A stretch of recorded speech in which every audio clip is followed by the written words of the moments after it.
let's begin our meeting. I'm going to introduce myself.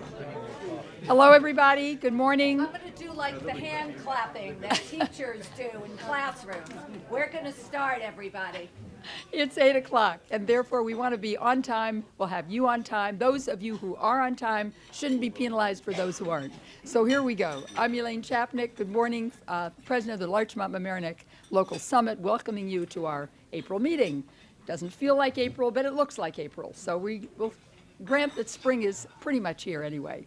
The schools are probably the most unifying force in our three municipalities, and this morning we're going to hear from our superintendents. But before I do that, I need your help. I need a moment to ask for your help.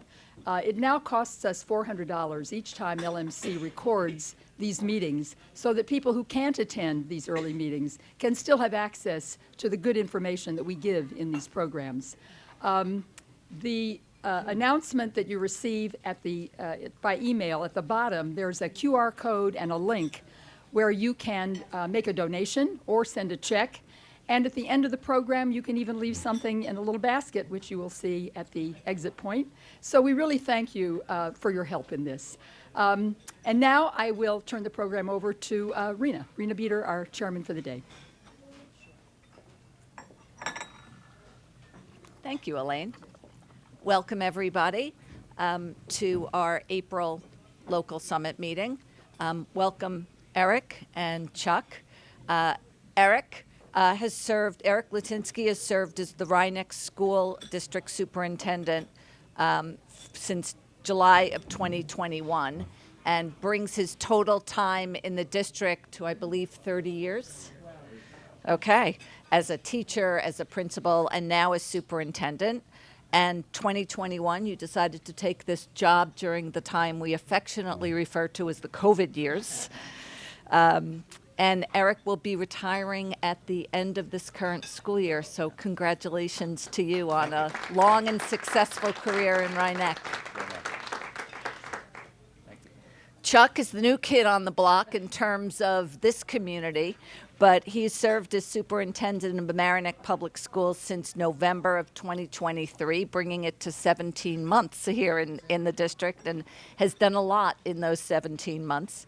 And prior to that, he was superintendent for 13 years in the Freehold Regional High School District, and before Freehold, superintendent in Verona, New Jersey.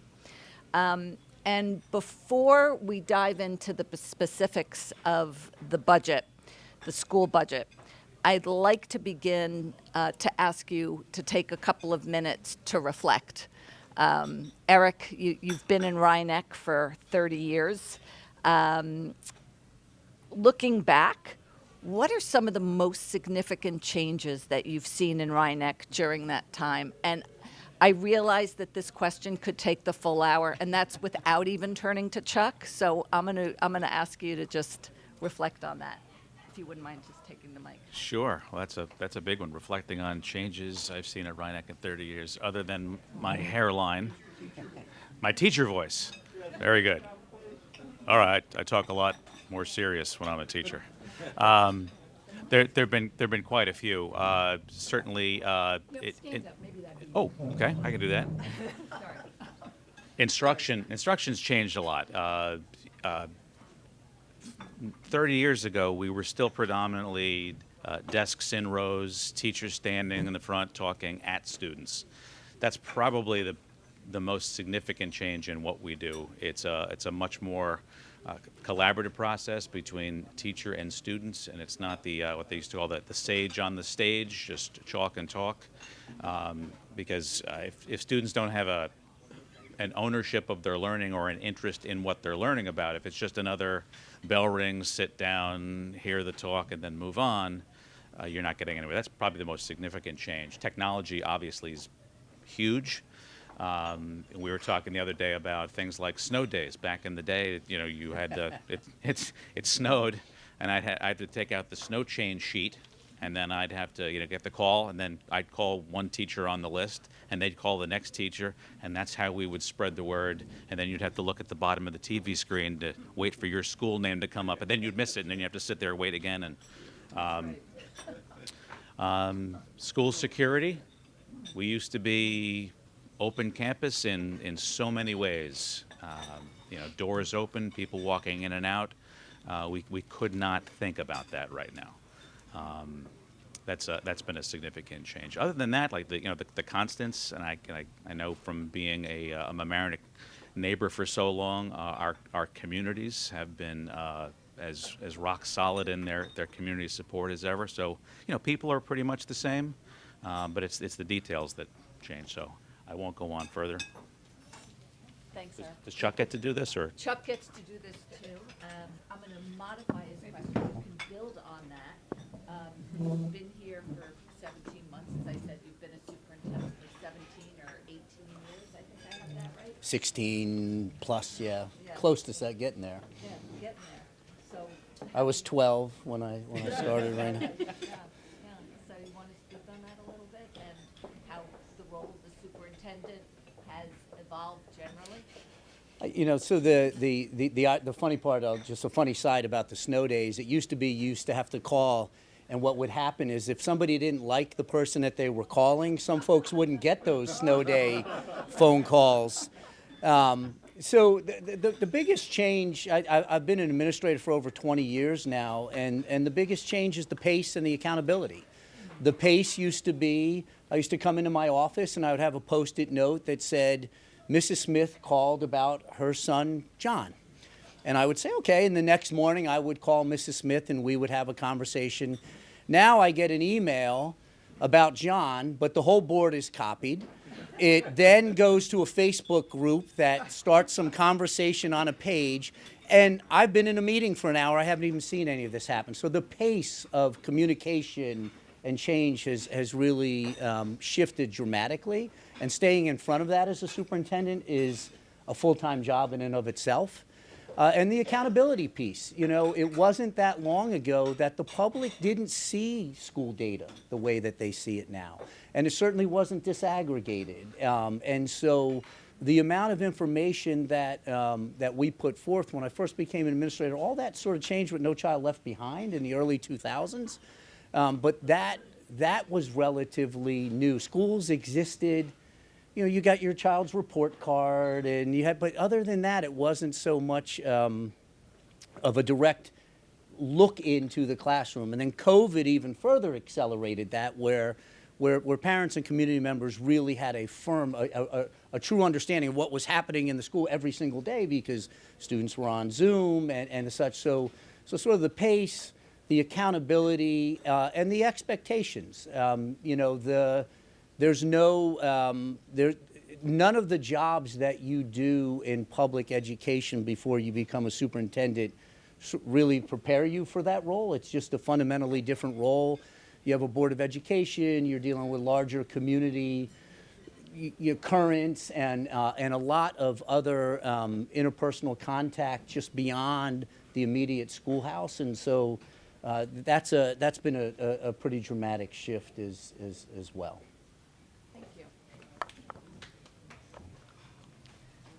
I'm going to turn now. Each of you are in a different stage of strategic planning, so looking forward. Can you share a bit about that process, how it unfolded, and the key areas that you're currently focusing on? Do you want to start with this one, Chuck? Sure. So we're moving through on what we're calling a strategic framework, and it sort of moved off of the year-over-year plan on the shelf, because one of the things that we've learned over the years in engaging in a number of strategic planning initiatives is that you can line it up however you think it makes sense. In year one, we're going to do this. In year two, we're going to do this. The pace of change never keeps with what you commit to, and too often those plans end up just put on the shelf, and then you're shifting in other ways. A framework provides working mechanisms in really different ways. And so, for our current strategic framework, for about the past year or so, a number of focus groups, community surveys, staff and student surveys, community events. We formed an internal steering committee that's vetting sort of all of that information. And we've locked into 3 real threads of personalization, So what does every student need within our system, and how do we make sure they get it? Mentorship, how are we connecting in meaningful ways children to adults within the system, and how are we connecting adults to each other in the system? And then expertise. How are we growing the continual development of our faculty and staff? And what we're working on right now are really explicit theories of action about how we get to that. And so our internal steering committee is helping us solve the how on that. We've also, in really positive ways, used artificial intelligence in some of that work. Dr. Moore's been terrific at how the assistant superintendent here, at how we implement AI in streamlining some of that work. So one of the things we did, and you've all probably been a part of this, right? You're in a large community group and they ask you for feedback and you stick all these stickies on the wall or you write down all these things, and then somebody gets that information to you like a month later with some takeaways and you wonder like, what happened? So the way we've been doing is we've been using AI to take pictures in real time, summarize all that information while we're sitting there in the meeting.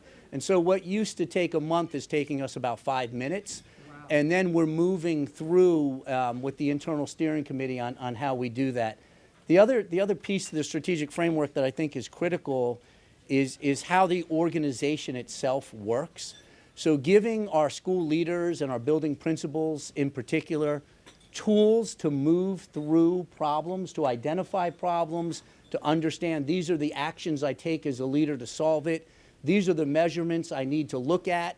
These are the times when I need to make a determination that the problem is not being solved in the way it is. And so building up the organizational tools to make positive change has really driven a lot of our strategic framework development. We're looking, we actually have a meeting Thursday morning. It's hopefully the final meeting with the internal steering committee. And then we're going to put a bow on what that looks like. And you'll see some imagery that's out on the website explaining it in greater detail. Thank you.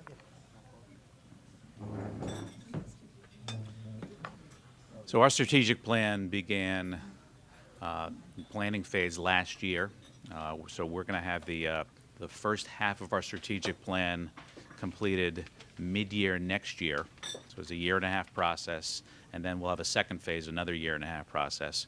And we went through a whole procedure where we had community input, student input, teacher input, administrators, all creating our strategic planning goals. And we came up with 3 goals, one of which is really revolving around kind of what I mentioned before about how students act in a classroom and the idea of problem solving. And Chuck mentioned AI. Eric, can you speak a little louder? Sure. The mic is not amplifying out. So How's that? that's So the AI is a great example. We have so many tools these days that make life easier for us, whether it's GPS in your car or everything you have on your phone.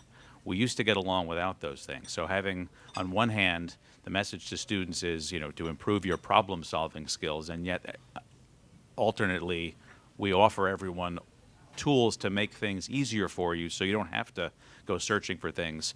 It's a lot of times it comes down to knowing what tools you need and how to find them and how to use those new tools to find information. So integrating technology and problem solving is a big deal. Our second strategic plan goal has to do with empathy and the connectedness we have to each other. So we have so many communities, relationships, interactions throughout our day, whether it's your family before you leave for school, your siblings, your friends, your teachers, those kids in your class that you're not buddies with, but you get along with, the kids on your team. And then at the end of our senior year, very excited it's happening now, our 12th graders go on their internships. So they really get out. If they're not already working, they get out, they meet new people. So being able to interrelate to people that aren't the same as you, or if you don't have the same background and same story, and yet still be able to win the game for the team or accomplish the goal at the job, that's a big deal. So having empathy and connectedness to the others around you is important. And then our third has to do with our teaching staff. I think teacher preparation programs are much better today than when I went through them decades ago, but teachers have a lot more to do. Chuck talked about the change in the accountability. There's so much more to do now as a teacher these days. It's a big job. So our third strategic plan goal has to do with improving our teachers' abilities to connect and teach our students. So we have professional learning communities where our teachers are gaining more from each other and not working in silos. We're facilitating intervisitations, because sometimes you can teach in a building the entire day and never really talk to a colleague that's right down your hall, and that's a shame, because they each have a lot to offer each other. So our third strategic plan goal has to do with getting our faculty together to multiply their experiences. So like I said, at the end of the calendar year, mid-school year next year, that'll be the beginning of the second phase. So I would expect between now and then there'll be a lot of assessments on how we've done so far and how that'll direct our second phase. Thank you. This mic is now working. So we have this very high-tech way of doing things that requires tape. So we tape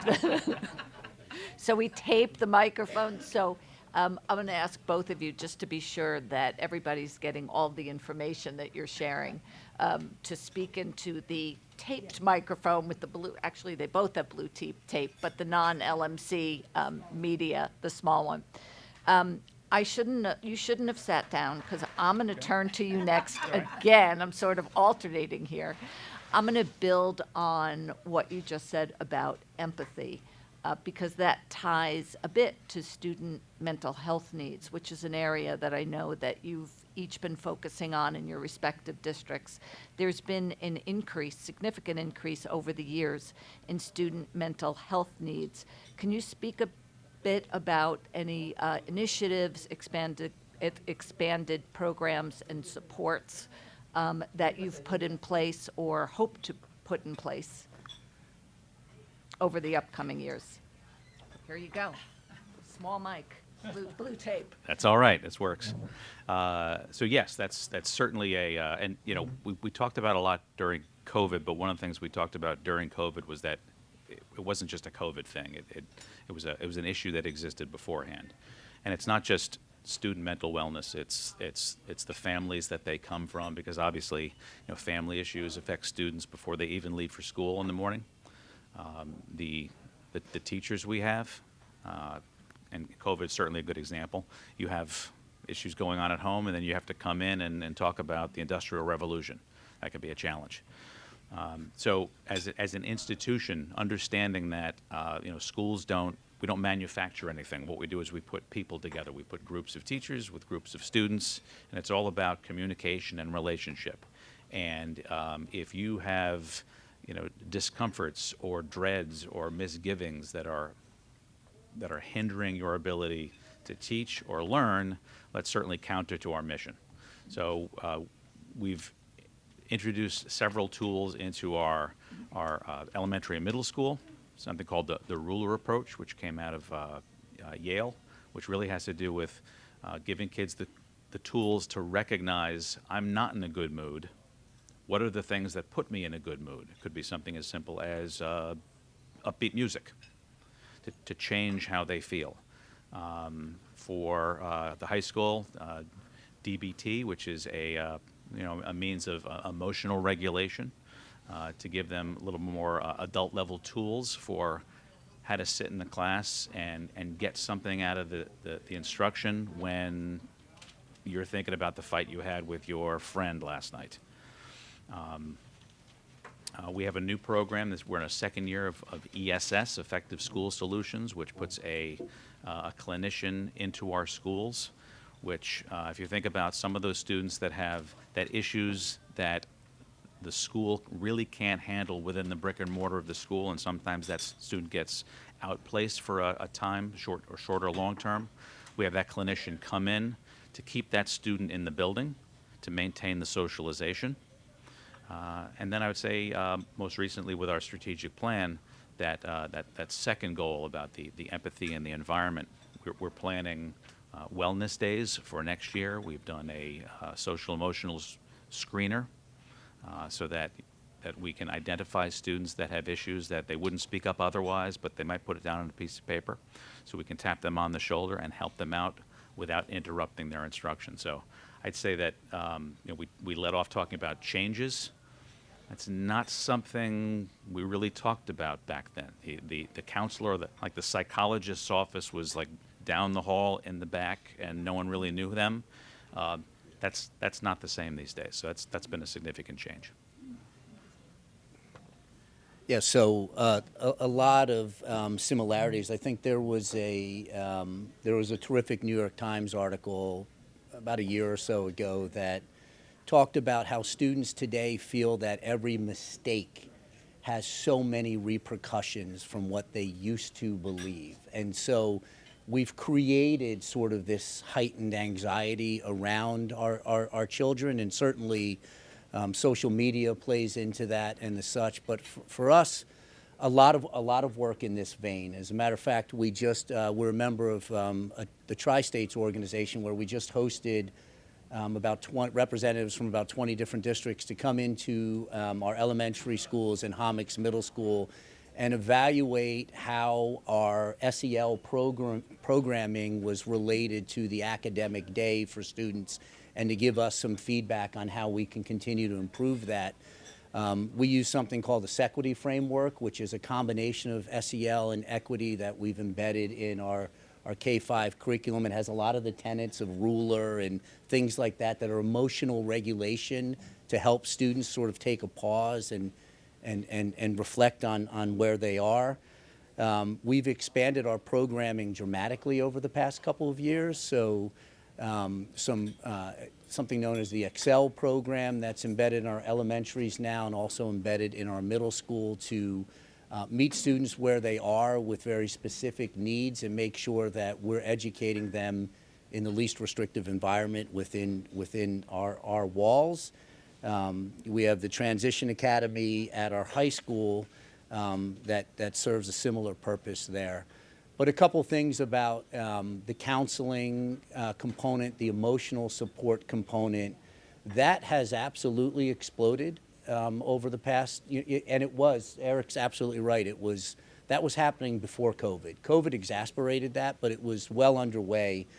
Making sure that we have enough adults in the building that are directly connected to students and that can perform those counseling services is something that's been driving us the past year in our budget development, and looking at what those numbers look like in the building, whether that's school psychologists, social workers, or counselors themselves. One of the things that we're doing at the middle school this year is redeploying one of our faculty and staff members into the counseling department so that we can make sure that our middle schoolers have the same counselor for a 3-year period. We've taken a holistic approach in terms of how we've revised our teaming at the middle school. So we created a new schedule last year that built in some flex time for the adults in the building to talk specifically about students, individual students, to kind of expand that safety net of identifying students who might need additional support. Our PTAs are terrific partners. They've always historically run a lot of parent programs as well. To Eric's point earlier, a lot of this is also supporting families through very difficult circumstances. I think that we're able to, in 2025, educate a significant number of students that 10 years ago may not have been able to have been educated within our building themselves. That requires resources and support and real diligent planning in how you go about it. I do think that from integrating that into the academic component of what we do is the real work, right? So not just, too often folks look at SEL and work like that as separate than academic outcomes, but they're really interrelated. And so annually we issue a belonging survey to grades 4 to 12, and we take that data and parse it in lots of different ways to see how well students are connected to adults in the building, at what grade levels we might have gaps. We identify interventions from that. We identify specific subgroups of students that might be needing additional support within our system, and that data drives us as well. And so what we're in the process of doing now, though, is integrating that with academic outcomes and being able to support sort of the whole child in that journey. And that's really deep, nuanced work that requires an inordinate amount of data around the student. And I think that's something that's driving our strategic framework in terms of how we build out those supports. Social emotional learning. Yep. Sorry, I didn't mean to speak an acronym from educational jargon. And I should have told you to stay standing also, but take a second while I ask this next question. And DBT is dialectical behavior therapy. So that would be DBT. In the education world is chock-a-block with millions of acronyms, most especially in the area of special education. So each of you have talked about the importance of human contact, about really getting to know the kids. Eric, you talked about empathy. Chuck, you talked about staffing and staffing needs and how different individuals are being either reallocated, potentially added. So I want to turn to the budget because all of this takes funding. We expect our schools to innovate, to meet increasing needs of our students. So when you took a look at your budget, what were you, as you put it together, what are your top priorities in this year's school budget? And I'm going to turn to you first, Chuck. Sure. So for us, this year's budget is really a 2-year budget because when I started in November of 2023, obviously budget season is upon us, and while last year's budget added a couple positions that that were needed, it was largely a maintenance budget to make sure that we took the time as a team to dive into the district needs. And so what's come out of that, we also engaged in a very comprehensive scheduling analysis across the K-12 spectrum. So we brought in external experts to look at our high school schedule, to look at how we were deploying our faculty and staff, to look at where there were shortcomings in how we were deploying that staff. We brought experts into our middle school to take a look at how we were utilizing the time during our middle school most effectively, and those folks are currently finishing up at the K-5. And some of those outcomes were, this year we built a new schedule at the middle school that allows for additional help for all students 4 days a week rather than the 2 that we had. And at the high school, in particular, what that scheduling analysis pointed out to us was a significant staffing shortage in terms of being able to offer the courses that we want to offer to students. So not all students were able to get the electives that they requested. Students were sometimes given a free period rather than because we just didn't have the staff to fill things. And so from a staffing perspective, that analysis pointed out the need for additional teaching staff in particular at the high school. When we looked at our counseling numbers and we looked at the number of adults per students and caseloads as it related across Westchester County, what we found was that we had very large caseloads in comparison to most of our neighbors. And a comparative analysis is really where we started with this year's budget. Too often, so we know the communities we know, but we have all these neighbors that are right around us in similar circumstances. And when we looked at that, we found that Mamaroneck Union Free School District, in a lot of what I would consider critical metrics, were really lagging in the county. So we have the lowest cost per pupil in Westchester County. So out of 46 districts, we have the 46th cost per pupil. So we're dead last. Our student to staff ratio, puts us at 42 out of 46 districts in Westchester. So we have fewer adults to make sure that we have that, the mentorship piece that I talked to about connecting students to adults. There's a gap there. In particular, our high school, what matched our scheduling analysis at the high school was an analysis of our class sizes. So our Regents class in Westchester County, our Regents chemistry classes and our Regents geometry classes are literally the largest in all of Westchester County, dead last. And our high school class sizes were significantly larger than most of Westchester County. And our class size are a little bit bigger, but it escalates when it hits that 9 to 12 button. So when we looked at doing the budget, staffing was a major component to that. To the earlier question around student needs and exploding student needs, many of our staffing needs are driven by compliance. You know, they are IEP driven to meet the needs of all students in special education.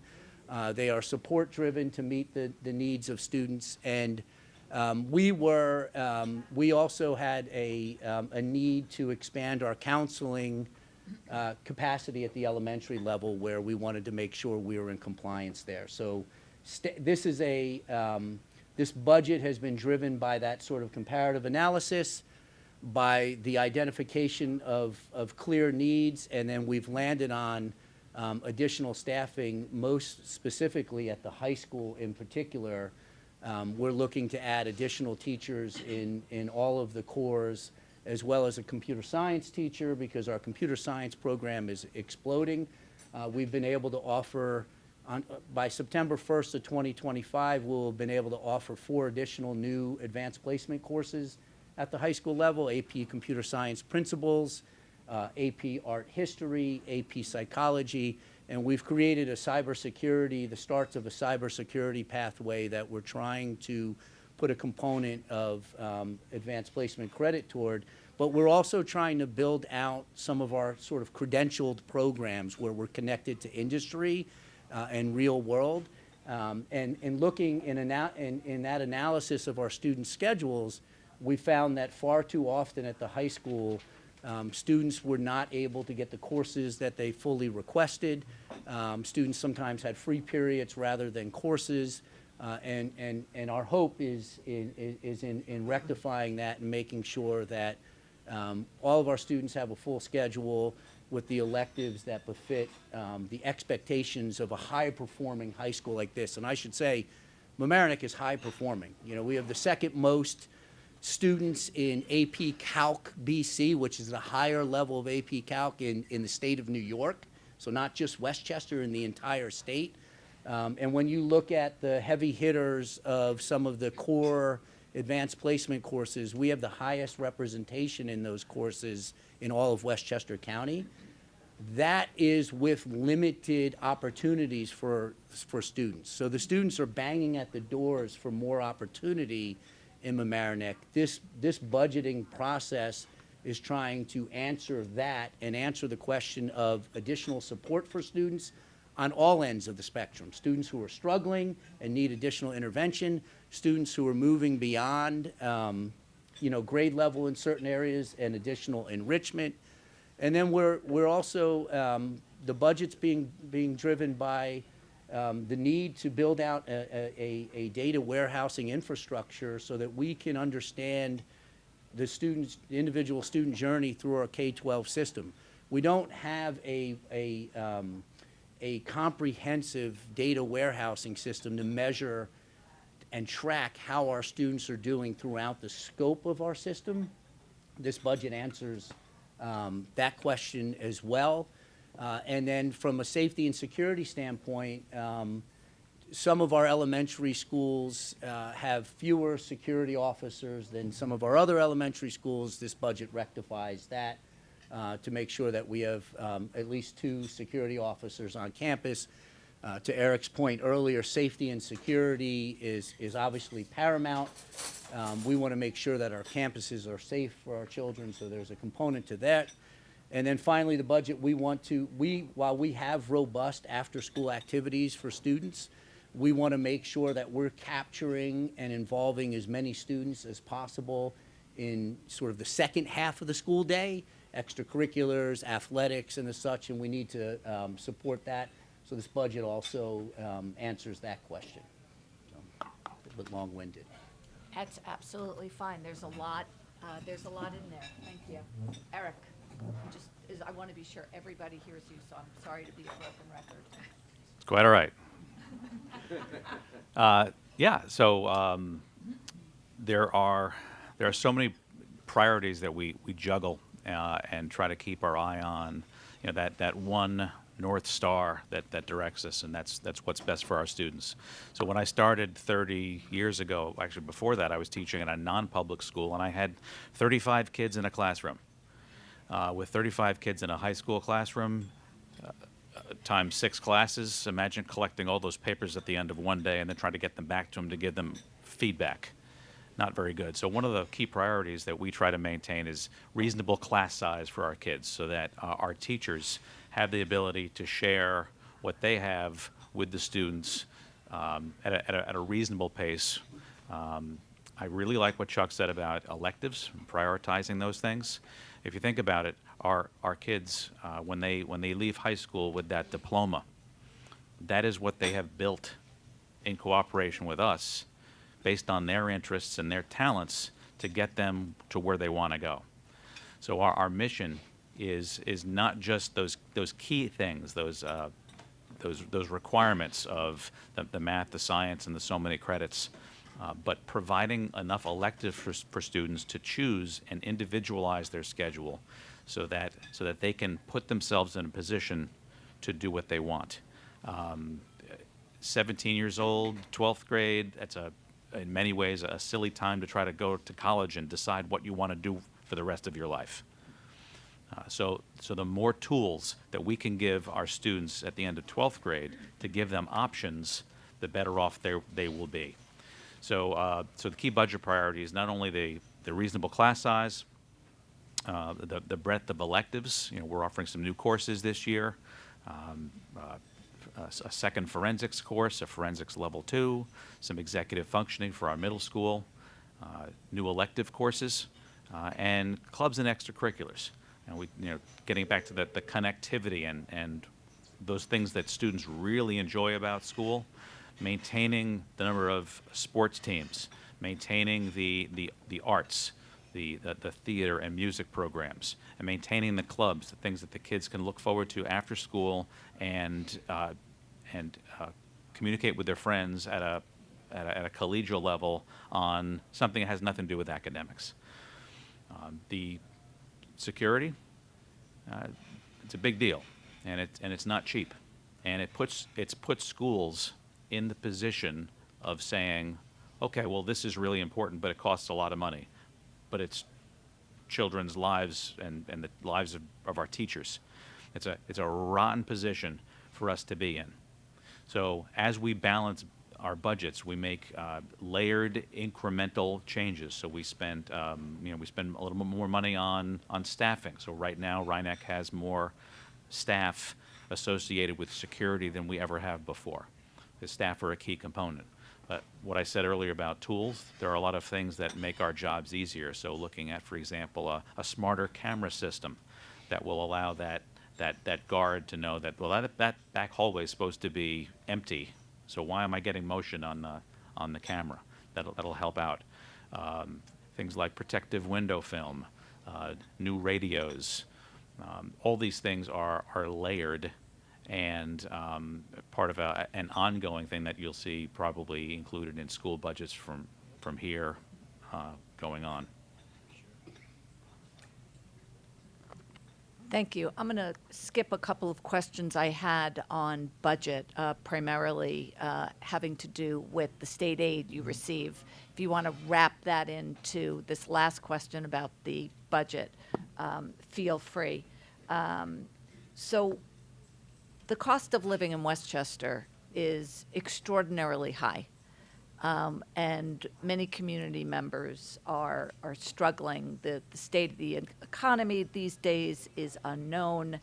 How do you balance the community's desire for fiscal sensitivity with all of the district's needs, which have been growing, as each of you have talked about, whether it's changes in school population, whether it's increasing mental health needs, whether it's growing school populations that are traveling through the system, which in Mamaroneck was a very hot topic and continues to pop its head up. So can you talk a little bit about that?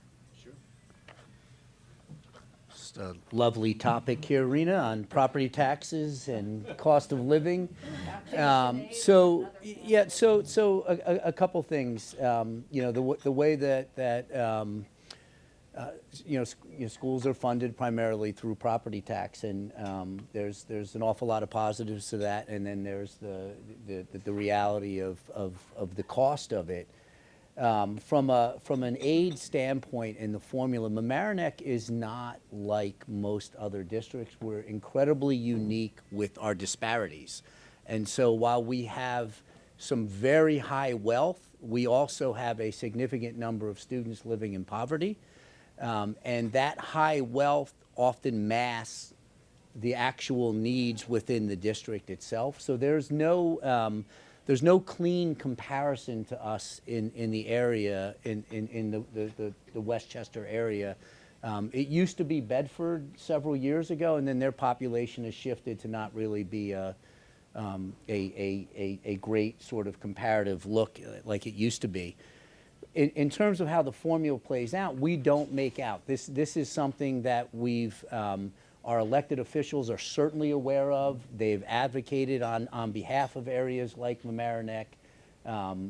We do not do as well when that formula is fully run to capture the full student need that lies within our district. We are a district that has seen the numbers of students who speak another language triple in the past decade plus. We've built out a number of special education programs to meet the rising needs of students. And the inflationary cost index, which is something that the state recognizes within that formula, doesn't recognize Westchester in the way that it should. So for instance, like Long Island has always made out better in that formula than this area has, and I think most of the folks around this table would say, well, wait a minute, there's a lot of areas in Long Island that are cheaper to live than where I'm living right now. And so that's been an issue. Governor Hochul last year came out and was looking to cut foundation aid, which is sort of the basis of what we get from the state. She quickly retreated from that position. There was an inordinate amount of outrage across the state. And then this year in the initial budget, it was everyone was sort of kept whole or saw a slight bump.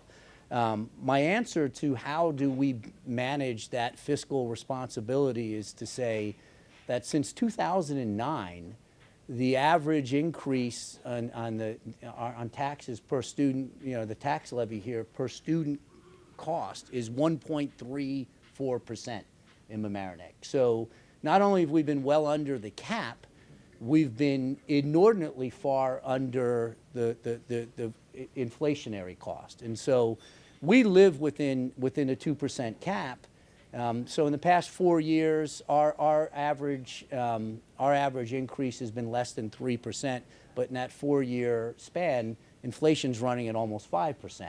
And so that gap widens and widens and widens. And I would say, if we looked at any of our bills, I think we would be hard-pressed to find anything year over year that's only grown by 2%. That's the piece that we try to manage and be as effective as possible. To Eric's point earlier, on the flip side of this, 10 years ago, security wasn't a thing. Now we have 800 cameras in the district, and a security staff of probably about 20 individuals across the district. That wasn't a need 15, 20 years ago. Every school has that now, and so that's just how the cost of doing business in 2025. So you've seen all these sort of unfunded mandates that come down from the state that we must dance to meet, whether that's, certain educational requirements, whether that's staff to student ratios for certain programs. We are compelled to meet those expectations. Those costs become exorbitant over time. And so our population has been relatively stable, but our specialized population that has more intensive needs has grown relatively dramatically in that time. And so that's why the space issue in our buildings, our buildings are sort of carved up with a lot of smaller group instruction areas, because we have to do that to meet not just compliance mandates, but moral mandates of educating students. And so all of that comes at a cost. I think that if there was a better way to do it outside of property taxes in a state, there's pro and cons to all of that. I would argue if you go to some states where it's not tied to the property taxes, you don't really see great education systems overall. And there's innate value in having a highly successful school system that becomes the North Star of a community. But from a fiscal responsibility, Mamaroneck has been incredibly fiscally responsible. 46 out of 46 in the cost per pupil, 1.34% increase since 2009. A student-to-teacher ratio that's in the very bottom third of the county, an administrator to student ratio that is also in the bottom third of the county. We've done more with less, and we'll continue to do that as we move forward. Thank you. Eric, I know that some of your answers are going to be very similar to Chuck's, and I want to be sure that we have time for just a couple of other additional questions and then open it up. I'll call this segment Ripped from the Headlines. The Trump administration recently issued a directive requiring state education agencies to certify that schools are in compliance with federal civil rights laws, specifically Title VI, by eliminating DEI programs that are considered by the administration to be discriminatory, and that failure to comply could result in loss of federal funding, which I would imagine is primarily Title I funds. Now, what information have you received from the state regarding this? And what, if any, is the impact currently on your districts? Eric, I'm going to turn to you to start this off, and we're slowly running out of time. So, Okay. So there's still a lot of uncertainty. So there's ripped from the headlines. That the headlines now are probably different from where they were 2 weeks ago, and they're probably going to be different 2 weeks in the future. Schools are in many ways, I think, bastions of non-discrimination. One of the things that Title VI, for example, does is it says you can't discriminate in your institution, and what's being used now is if you discriminate in your institution, we're going to withhold federal funds from you. And Chuck just talked about how tight money is. So Rhinebeck, we get about $500,000 worth of grants from the federal government for a bunch of things. So the money that's no joke. But in terms of guidance, New York State has taken a pretty firm stand against threats against us. And by that I mean the New York State Department of Education has come out and said, no, we're fine with our DEI programs. We're going to continue to serve kids. Please don't threaten us. So we were asked to attest that we are not discriminating. So New York has given like a blanket attestation that our individual schools are not going to do that because we don't discriminate. And I'd offer some examples in terms of things like DEI, which means different things in different places. We talked about acronyms. So I think a lot of people have heard the acronym, but they don't actually know what it means. In a school where you have K to 12, all sorts of different kids in the same classroom. That's what we do every day. Like, we don't orchestrate things. We bring kids together, like a sports team, for example. Our soccer team, for example, did very well this year. I couldn't tell you the racial makeup of the team. We don't put them together like that. We got an award from the College Board for the mixed composition of our AP classes. We don't orchestrate that. That's just what the kids chose. If you put systems in place for students to succeed, that's the important part. For us, DEI means things like we just put on Grease, fantastic performance of Grease. By student initiative, again, there's this fallacy that we're orchestrating things, but by student initiative, our students put on a sensory-friendly performance of Grease. Less flashing lights, less noise. We had students, families with students with autism, for example, bring their kids from miles and miles. We got a thank you note from a lovely woman from Connecticut who brought her son to see this performance that this student could access and enjoy. That's inclusion. That's what schools do. It's kids. Like, we don't tell kids who to be friends with. They do that on their own. What we do is we create an environment where they can choose who to be friends with, choose their clubs, choose their sports, and it winds up being all mixed. And that's the environment we have in school. So I would go toe-to-toe with anyone else's organization regarding discrimination in their organization that we do not do, and not because of a threat of funding.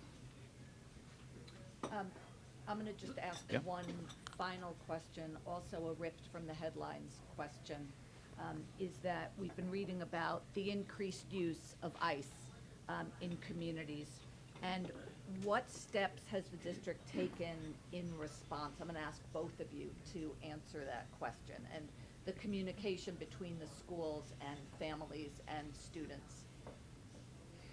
Sure. That was certainly a few months ago. That was a real hot topic. We've been lucky so far. We have not had any visits or hints of visits or any talk of visits at Rhinebeck. But in terms of family communications, we have processes in which if a law enforcement were to bring a legal warrant, we have a process for dealing with that. What you don't have, and I don't really know any schools that would have a process in which they'd allow somebody to just walk into a building and knock on a classroom door and get a child. That's not the way it works. So that has not happened, and it wouldn't happen that way. If someone came with a legal warrant at whatever level, we have a process where they would go to the administration building, and this is something we communicated to our families, and we would vet the document and make sure it was legitimate. Thank you. Yeah. Thank you. Yeah, go ahead. Yeah, so complicated topics. I think and Eric hit the nail on the head, but I think there's a vast difference between the PR splash of the EOs and what's actually in the EOs as it relates to schools. So for executive orders, sorry. So, for example, the federal funding, when you dig into the anti-DEI stuff, what it basically says in a caveat is you can't exclude anybody from something, and schools don't exclude, to Eric's point. So most of your programming is not necessarily impacted. The other piece to that I think is critical, and I'll jump to the ICE stuff in a second, is that New York State is actively working on. A lot of our legislators are drafting legislation that would withhold, if our federal funds are withheld in any way, would withhold some of the federal dollars that we send to the rest of the country, because this state actually floats most of the rest of the country with our tax dollars. And so that how that all plays out will be very interesting. From the ICE perspective, so I think it's very important to separate anecdotal from factual information. And so folks in the early days of that executive order were running out with some misinformation in the larger communities about what was or wasn't happening. For us, we set out very clear directives to the entire organization that everything goes through the superintendent's office. No one can even sort of access any student without around a residency issue related to your immigration status without coming through my office and legal representation. And I think that was, that's sometimes missed. And then what we did is we know our counselors and our social workers who were directly connected to families were working with those families directly to help support and walk them through. And then we obviously have community partners who are also very involved in assisting those families. And then as the sort of executive order crescendo kind of went up and down, I also hopped on a call with our social workers and our counselors directly just to reiterate what our processes were in our school district. It's important to note we're not allowed to ask a child's immigration status. So when the federal government says turn over your records of students that are of X background, we don't have it, and so that's also an important consideration. We did have some students who were fearful of coming to school. We had our counselors work with those families directly to encourage children to know that school was actually the safest place for you to be and to come to school, and that if you're actually not showing up at school, that triggers whole other alerts that might be more detrimental than coming to school itself. And then we had a lot of faculty and staff members who were directly impacted with their families, and working with those folks and meeting with those folks individually and making sure that while they're dealing with students who are going through similar concerns in their families, they're living it with some of their relatives. That was important work for us to connect to those people individually and to make sure that we were supporting them through the whole process. What we've seen, though, is no impact to the schools as it relates to ICE. Thank you. I just have to say I've totally broken my promise about sticking to 9 o'clock.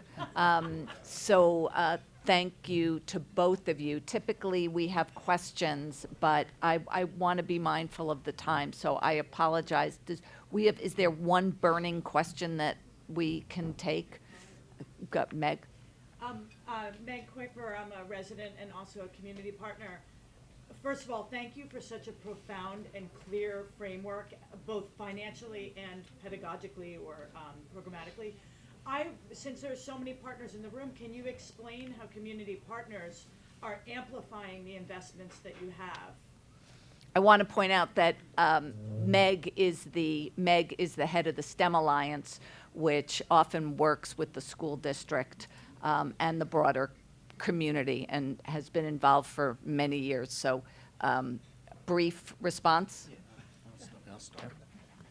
So in a lot of ways, obviously, STEM Alliance is instrumental in our co-op camp, our AMC testing at the middle school.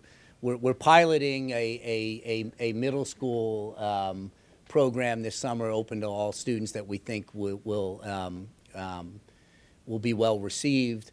The Community Resource Center has been a terrific resource for many of our immigrant students. Our senior internships, we have, literally dozens and dozens of community partners who have reached in. Our community counseling center is deeply embedded in our schools. As a matter of fact, the larger community intertwined nature of the Mamaroneck School District was something that actually is exceptional. It stood out to me as someone who has been in schools for 30 years almost before I came here. The level of involvement from community partners into the daily interaction. Lions Club, I've got Phil and Diane sitting there, you know, terrific partners. I don't want to miss anybody, but there's a lot of vibrant partnerships that occur on a daily basis. Thank you. And with that, I want to close out. I want to thank both of you. Thanks for bearing with me as I peppered you with a lot of questions. And I'm going to now turn to Elaine. I want to thank everybody for coming and certainly thank our speakers today for enlightening us. I think this format really worked well to address very specific, oh, thank you. I think the format worked very well to direct very specific things that enabled everybody to really focus on those issues which are of prime importance to people supporting this community through their taxes and their presence. I also want to remind you to make a donation if you can on your way out. There are a couple of announcements also before we go that I want to make, but particularly want to urge you to come to our next meeting, which is on, where is the date? May 13th. May 13th, we're going to talk about where your taxes go, and that would be a very informative meeting. Are there any announcements? I think, Larry, you had an announcement you wanted to make. Just real quick. I'm on the Town of Mamaroneck Housing Authority, and we have 7 apartments that are ready for rental. So if you know of people or you can spread that word through your organizations, we'd appreciate it. And of course, there's the Environmental Day. I think that's April 26th. We urge everybody to come, and there's going to be a lot of activities relating to environmental actions that people can take on a daily basis to make our world healthier. Thank you all for coming, and see you next month.